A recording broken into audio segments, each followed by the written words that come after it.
ગુજરાતમાં આગામી 3 દિવસ કાળઝાળ ગરમીની આગાહી વ્યક્ત કરાઈ છે। રાજ્યમાં પારો 41 થી 43 ડિગ્રી જવાની શક્યતાઓ છે। 26 થી 28 એપ્રિલ અનેક વિસ્તારોમાં હીટવેવની આગાહી છે। અમદાવાદ, સૌરાષ્ટ્ર, કચ્છમાં ગરમીનું જોર વધશે।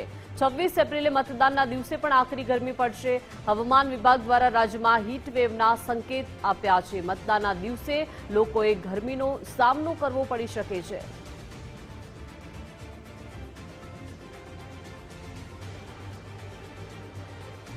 વધુ વિગતો સાથે સંવાદદાતા સચિન અમદાવાદથી લાઈવ છે અને વડોદરાથી અલ્પેશ લાઈવ જોડાઈ ગયા છે। સચિન, ગુજરાતમાં આગામી 3 દિવસ કાળઝાળ ગરમીની આગાહી વ્યક્ત કરવામાં આવી છે। આવતીકાલે સ્થાનિક સ્વરાજ્યની ચૂંટણીનું મતદાન છે। કેવો માહોલ અત્યારે અમદાવાદમાં?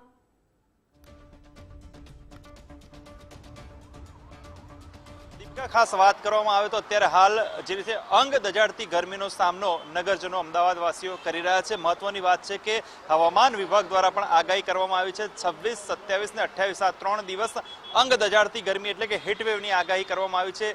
અમદાવાદ, વડોદરા, કચ્છ સહિત કેટલાક વિસ્તારોમાં 41 થી 43 ડિગ્રી તાપમાન જોવા મળશે। અત્યારે હાલ જે આપ દ્રશ્યો જોઈ રહ્યા છો તે અમદાવાદ વિસ્તારના દ્રશ્યો છે અને અત્યારે હાલ જે ગરમી છે તે 42 થી 43 ડિગ્રી તાપમાન હોય તેવી ગરમી મહેસૂસ થઈ રહી છે। 42 ડિગ્રી તાપમાન અત્યારે જોવા મળી રહ્યું છે એટલે કે અંગ દજાડતી ગરમીનો સામનો કરવો પડી રહ્યો છે। મહત્વની વાત છે કે સ્થાનિક સ્વરાજ્યની ચૂંટણીઓ છે ગુજરાતમાં કેટલાક વિસ્તારોમાં, ત્યારે અમદાવાદ, ગાંધીનગર અને ખાસ જે દહેગામ અને કલોલ વિસ્તારમાં સ્થાનિક સ્વરાજ્યની ચૂંટણી છે। અમદાવાદમાં મહાનગરપાલિકાની ચૂંટણી છે એટલે કે ખાસ અમદાવાદમાં જે ચૂંટણી દરમિયાન આવતીકાલે સૂકું વાતાવરણ જોવા મળશે અને બપોરના સમયે ગરમીનો અહેસાસ થશે। અતિશય ગરમી જોવા મળશે એટલે કે ક્યાંક ને ક્યાંક મતદાન ઉપર આની અસર જોવા મળે તો નવાઈ નહીં, કારણ કે વૃદ્ધો અને જે કહેવાય કે યુવાન હોય, જે નવા મતદારો હોય, તે લોકો બપોરના સમયે ખાસ મતદાન કરવાનું ટાળતા હોય છે।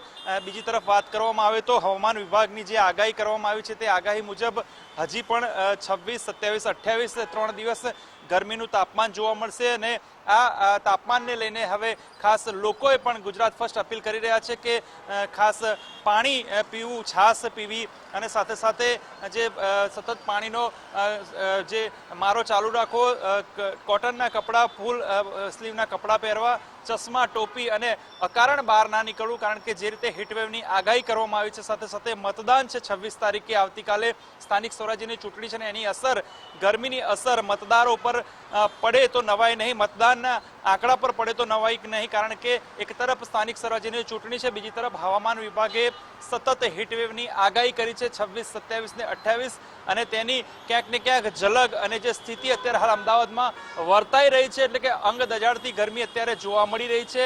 આજે 42 ડિગ્રી તાપમાન અત્યારે હાલ અમદાવાદનું જોવા મળી રહ્યું છે અને આગામી 3 દિવસ વધુ જે છે તે અંગ દજાડતી ગરમીનો લોકોએ સામનો કરવો પડશે। જી દીપિકા। જી સચિન।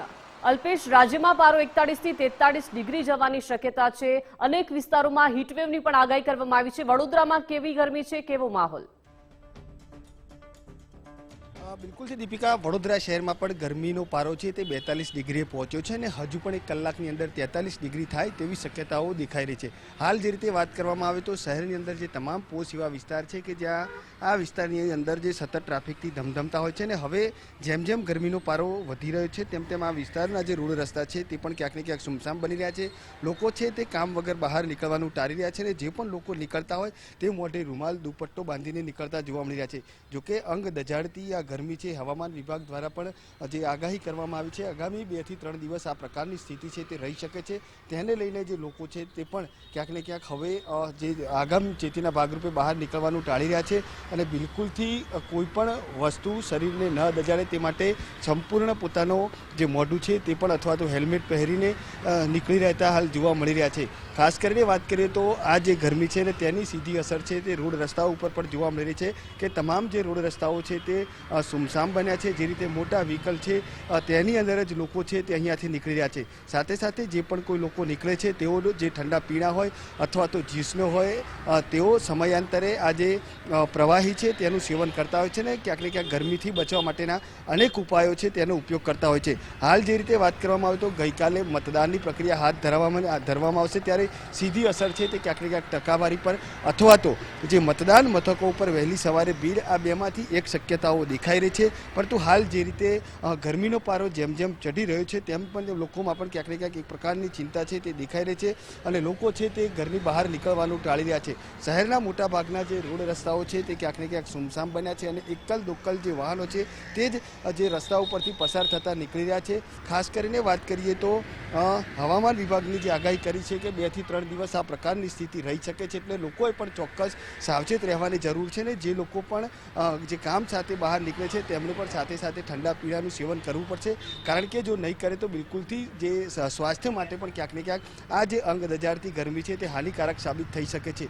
એટલે આ અંગ દજાડતી ગરમીનો હજુ 2 થી 3 દિવસ સામનો કરવો પડે તેવી શક્યતાઓ દેખાઈ રહી છે. અને જો ગરમીનો પારો વધુ ઉચકાય તો લોકો આ જે રોડ રસ્તા ઉપર જે એકલ દોકલ ટ્રાફિક જોવા મળી રહ્યું છે તે પણ ક્યાંક ને ક્યાંક સુમસામ બની શકે તેવી શક્યતાઓ હાલ દેખાઈ રહી છે. જી આભાર અલ્પેશ, સચિન વિગત સાથે જોડાયા તે માટે.